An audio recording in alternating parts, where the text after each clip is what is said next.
So, hi and welcome to our Activated Thursday series, where every Thursday we have IG Live conversations with youth and adults about how to be effective activists.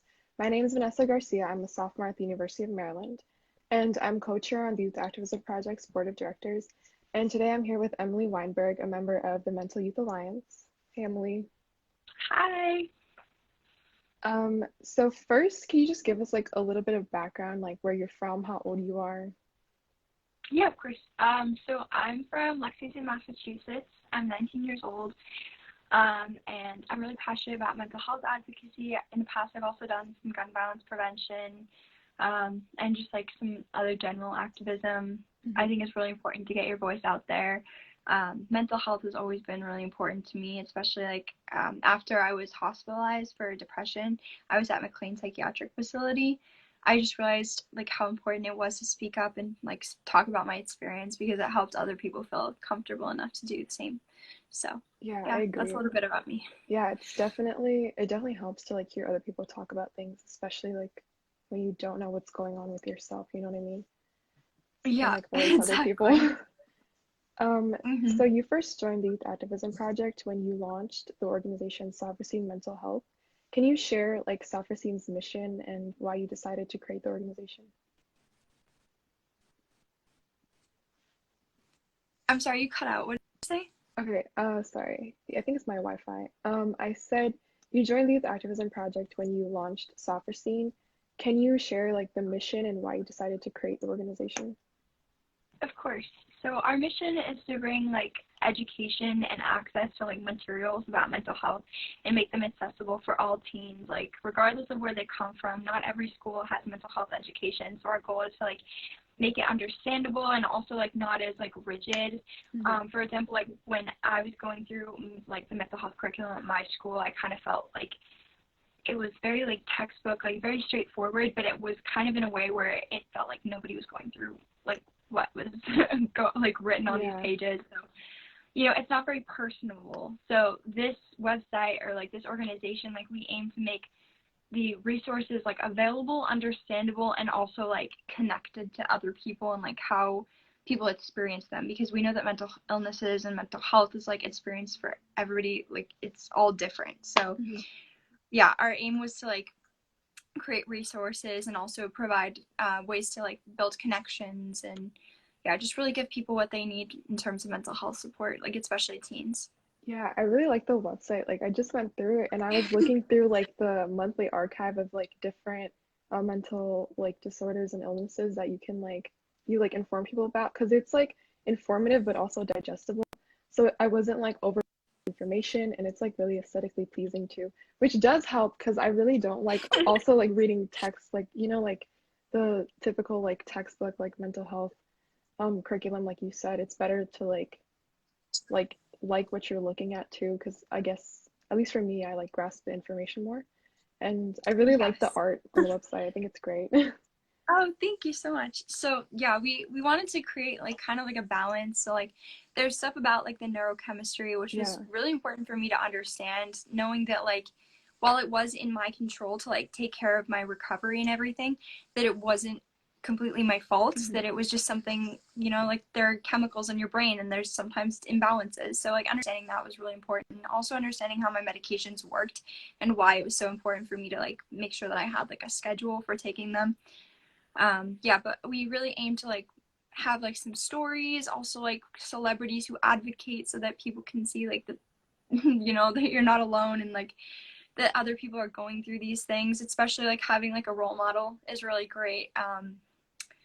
But yeah, we just really want to make a balance on our website to provide people with different ways of getting information because we know everybody learns differently. So Yeah, exactly. I think it's really helpful. I also saw thank you. like we just said, you guys put like different types of learning, like visual learners, like people who learn through like hearing or like people who learn through like reading or writing. I think it's like really Mm-hmm. helpful to know that too, especially like people learn different ways and it's like important to make sure we give people like different options to digest this information.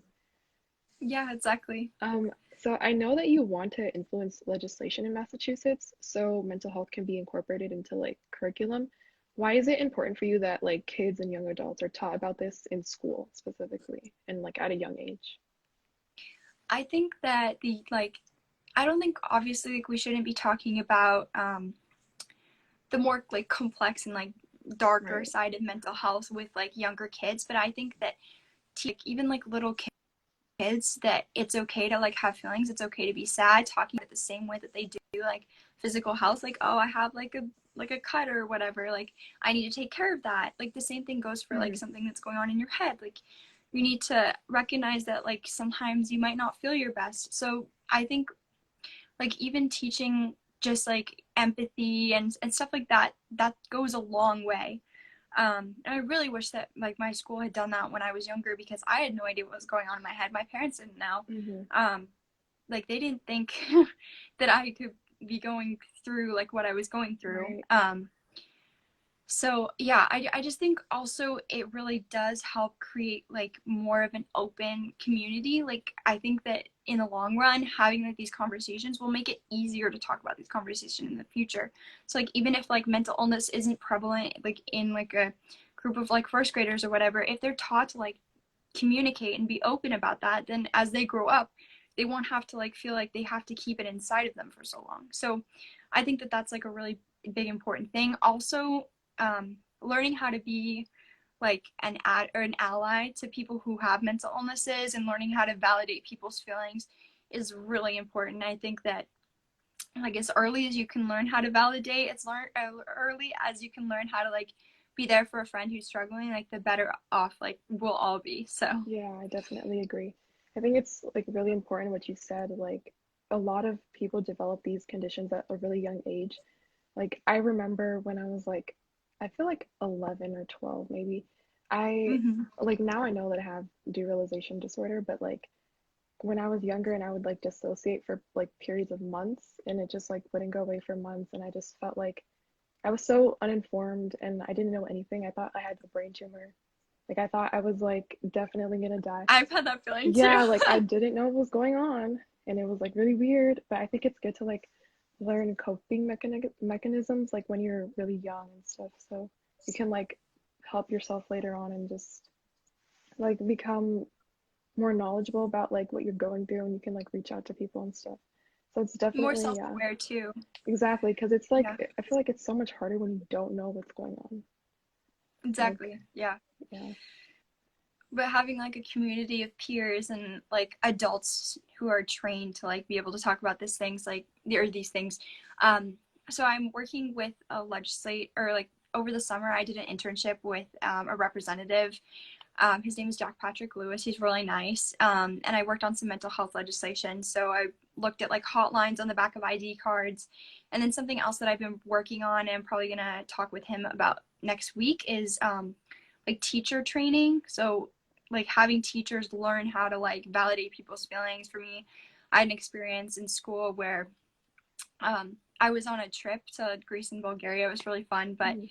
um, I had an anxiety attack and I started crying and like people couldn't calm me down. Everybody was like talking about me behind my back. It's okay. I understand that like mental health can be difficult to deal with and difficult to see. You know, somebody's crying, like you don't Mhm. always know what to do.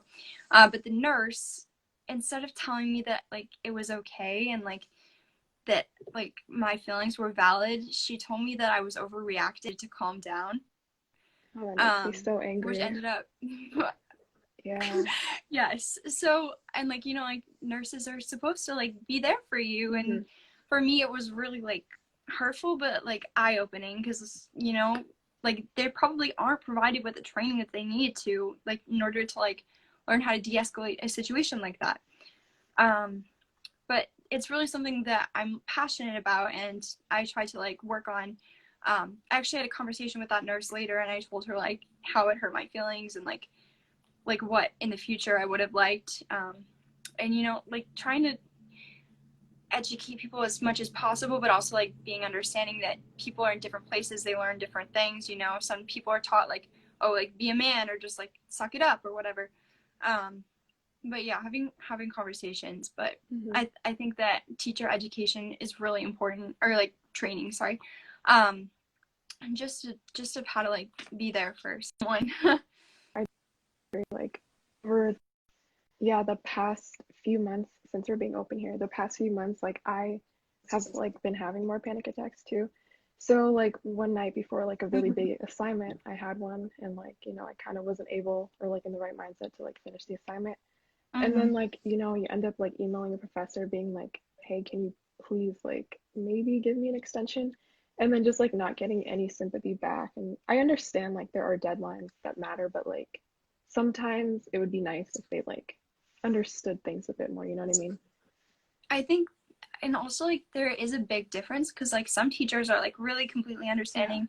I had a teacher who, trigger warning, we were talking about suicide in my sociology class, and for me, like we had to like read about it in detail for some reason, and I was like, okay, I cannot do this assignment, and Hmm. there was like 3 different parts of the assignment on it, and my teacher was like, okay, it's fine, like don't worry about it, as long as you like understand the main idea, like we're fine, like you don't need to read it. So but then sometimes there are teachers who are like, why didn't you do this, like what's wrong with you? Hmm. um Also, like my dad's a college professor, and he understands that like sometimes like people will try to use mental illness like in like a excuse way, like they don't even have these illnesses, so like Yeah, and trying, it makes me so that's why frustrated. sometimes I don't know how to like approach emailing a professor because I'm like, I don't want just like a pity, like, oh, like pity me, like excuse me for like this assignment, but Yeah, it's like I'm telling the truth, you know what I mean? exactly, I understand Yeah. completely. Um, It's difficult. yeah. Like, yeah, it's really difficult, especially like, Like when people can't see something, they don't understand it, so right, especially now, because like mm-hmm. it's hard, yeah, everything's more difficult now. But to shift onto the Mental Youth Alliance, recently Okay. you've assisted like the launch of the organization. Can you talk about like what the aims of Maya is and like why you were drawn to the organization?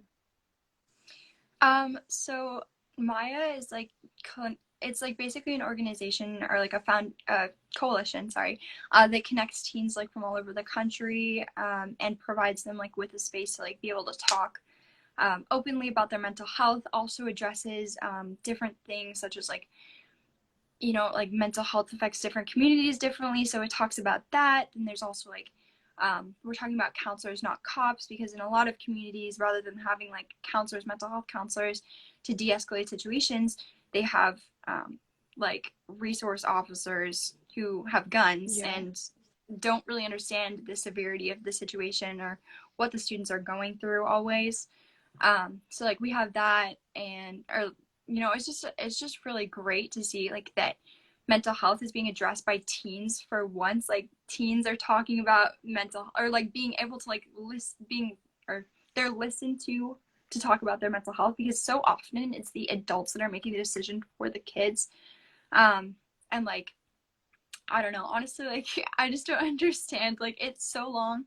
It's been, oh, like the adults are gonna make the decisions. They're gonna say like, oh, teens have this in place, and that's enough. But for like now, these teens are getting to make decisions that are going to impact them in like future generations, future kids that are in these systems and like in these schools.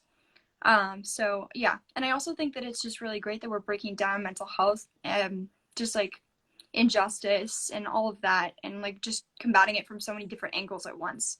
Hmm. So yeah, but it is really just like a coalition of like teens that are coming together with experiences. Some are allies, just to try to create some awareness and like put together some resources. So it's just really great. Yeah. And yeah, that's why I wanted to get involved. Yeah. I think it's a great organization too. Generally, one thing I've noticed is like when discussing mental illnesses, people like tend to focus on two, which are like depression and anxiety, because like so many people like struggle with these things, right? So many people have panic Mm-hmm. attacks and depressive episodes, and sometimes, I don't know if you've noticed this, but I have kind of felt like sometimes people focus on these two and they kind of like neglect other like mental illnesses. Have you like Mm-hmm. noticed this problem? And like if you have you thought of like any ways that this can be fixed, or through the organizations you work with, like are you doing anything to like try to fix this? So I definitely have noticed that. Also, like a lot of people, like even if they're not diagnosed with it, they'll be like, "Oh, I'm anxious," or like "I'm depressed," whatever. Hmm. Because it's a But something feeling that too. but it's also like, Yes, yeah. it is. But something that like I've been working on, or like Sophrosyne, like we put together a mental health rally. So originally there was one in 2019, yes, that was at the Boston Common, and we had like a little rally. It was really great. There's a documentary made about it. It's on our website, so if you want to check that out. But what we've been doing, or like what we did this year, was we had a virtual rally, and every week we focus on two different like sets of, or like types of disorders. Mm-hmm. So for example, we had like learning disabilities and like neurological disorders, personality disorders, depressive disorders, anxiety disorders. And then throughout that week we talked about like the general, like what types of diagnoses there are within that, because like personality disorders, I have BPD, which is under the personality disorders. And we tried to get people to come in and talk about their experiences and try to like distinguish that there are many different types of mental illnesses, Mm-hmm. many different mental health conditions, and try to like raise awareness of that and show that like there's so much stigma, particularly around like psychotic disorders. I don't know if like there's another way of saying that, Mm-hmm. but like that was what we called them. But like people's, like when they hear that, they're like, oh my god, I'm not psychotic, like whatever. Yeah. Or like personality disorders, like when people hear BPD, I got like, oh, is that thing from Split, like the horror movie? And I was like, Oh no. no. Yeah, but but just like trying to show that there are so many like different variety of mental illnesses, and also like people, like I said, people experience them very differently. Yeah. So like we've been working on that. Oh, and then also like you mentioned on the website we have Discover Monthly, so we try to like focus on a different disorder, and like try to like break down like each set of, or like type of them, and like focus in on one type, which is kind of difficult because there are so many. But Mm-hmm. yeah, that's what we've been working on, and I think that trying to get people to like talk about their experiences, not just with depression and anxiety, but if they feel comfortable, like any other condition, like just like lifting their voices, because for me as a person who hasn't experienced like all the disorders in the world, like I don't want to speak for somebody who Right. has a disorder that I don't have. So Mm-hmm. we're just trying to like lift the voices of other people. So Yeah, that's good to hear because like definitely when I was trying to like get diagnosed, like I feel like a lot of people, especially like general, because when I was younger, like the pediatricians, they didn't really know what to do. Like refer me to therapists, psychologists, yes, but like they didn't really know what to do because the symptoms, I guess, of like derealization disorder, just feeling like dissociation, like you're not awake, you're in a dream, you're not in like mm-hmm. reality. So like explaining that to a doctor at such a young age, it's like really difficult. Like I've been told that like, oh, she's just crazy, she's just like a little kid and she doesn't know what she's like saying. So it's like really Yep. frustrating. So it's good to like spread awareness about different disorders, I think. Um, Yeah. is there any mental health related legislation that you're currently supporting or like you're working to write? So right now I think they're on a, what is it called, like a break for Mm-hmm. legislation. But last year we worked on 244, or S244, which was making mental health education mandatory in all like K through 12 in Massachusetts. Unfortunately, I don't know if that legislation is going to be passed, but I'm working with Jack Patrick Lewis on like an amendment, or like rewriting it or something like that. But that will be later next year. And then yeah, so, and then right now we're looking at I forget the name of it, but there is a hotlines bill, and he's trying to like raise awareness. We had a press release about that, and we're just trying to hopefully get that passed next year, because honestly I don't think like it's that big of a deal to like add like a number on the back of a hotline. I don't think it's as Yeah. controversial as like you know like having education K through 12. Like while that doesn't seem controversial to me really, because like obviously the kids are going to learn different things at different levels, but also I do think that it's important to recognize that not every community has enough money for like all the sorts of other educational things that other communities have. So like how are they going to find the funding for the mental health Mm-hmm. education? Is that why Yeah. it's controversial? The funding? I think it's more of like people are worried about talking about mental health with They're kids too because, young or like things like that. yeah, they're too Yeah. young, or, sometimes people say, oh, if you talk about depression, then somebody's going to get depressed. Like, it's like a, It's kind of the opposite. yeah, Like if you're informed about it, it's like you're more likely to yeah. react. I feel like react like in an appropriate way, I guess. Like you're more knowledgeable about the topic. It's better to know than to like Yeah. not know. Sorry, the heating just turned on. I hope that's not too No, it's loud. not. Okay. Um, Yeah. okay. Do you have a favorite moment or like a most valued accomplishment in your experience in activism? In general, Yeah, just in general. okay. Like, to be honest, I have like a couple. I just have really enjoyed like the journey so far. For me, it was like, so like I had the medications. Obviously, I had therapy, but like activism was the one thing that really got me out of bed and really like showed me that I have like a purpose. So for me, like that's like one of the most amazing things that activism has given me. Also, like especially about my mental health, having people reach out and tell me like, oh, like thank you for sharing your story. Like it's helped me like be able to like talk about my mental health with other people. That really like makes my day every time I hear that. Hmm. And even like if I don't hear that, I know maybe in like some way I'm helping somebody. Hmm. So Yeah. you don't always have to get like validation for your activism Hmm. in order for it to be like impactful. Yeah, So, definitely. Um, um, oh, oh, sorry. sorry. There's just a question in the comment. How young are you planning on educating, I guess, students about mental health, mental health illnesses? So for me, I think that like kindergarten and first grade like is a pretty good age. I know that like that seems a little like kind of shocking, but um, I was looking at, or like I was just like creating like a sample curriculum, and I was thinking for like like kindergarten, first grade, like that would be like maybe like the age where you teach empathy and where you teach like talking about your feelings is just like talking about like your physical feelings. So I think like that would be a good age, but I mean, obviously, to each their own. Like, I understand if it's like a little young. We're probably gonna work with a psychiatrist or some therapists and like see their expert Hmm. opinions, and like work on like building a curriculum possibly. That's like my goal for next year.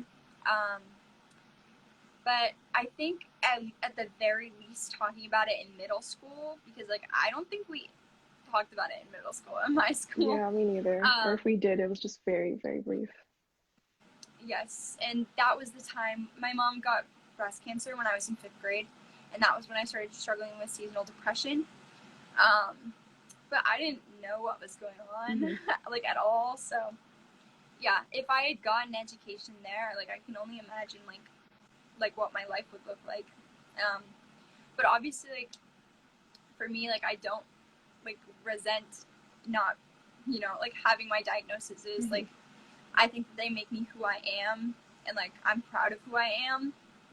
So yeah. Okay, so I have one last question for you. Is there any advice that you want to give to any other young people who are like thinking about getting involved in mental health advocacy? Some advice would be, I mean, for me, always be like aware of your own mental health. Sometimes it can be like really draining to talk about like what you've been through all day long, Yeah.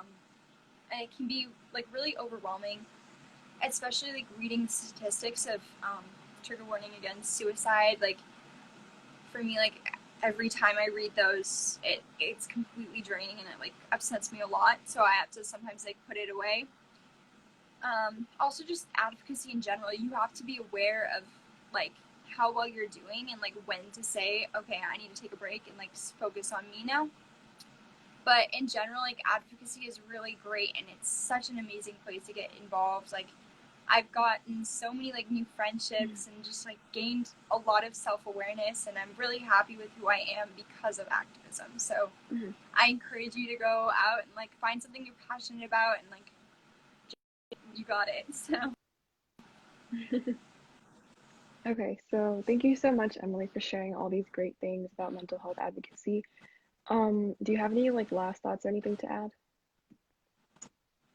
um just that, like, if you are feeling overwhelmed in any capacity, just know that there are people that care about you and that you're always going to be loved, and don't just always make sure that you reach out in case you are feeling overwhelmed. So yeah, and I'm sure like the youth activism project DMs are open as Yeah. well as mine, so just feel free to like reach out. And yeah, you're never alone. There are plenty of people that understand and empathize with you, so Mhm. yeah. Okay. Yeah, thank you so much, Emily. It was like a great time talking to you because I could Of definitely course. relate to a lot of things that you were saying. Um, okay, so thank you everyone for Thank watching. We'll you. be back next Thursday at 5 p.m. Eastern, 2 p.m. Pacific with another interview. Thank you. Bye, Emily. Of course. Have a great You too. Bye.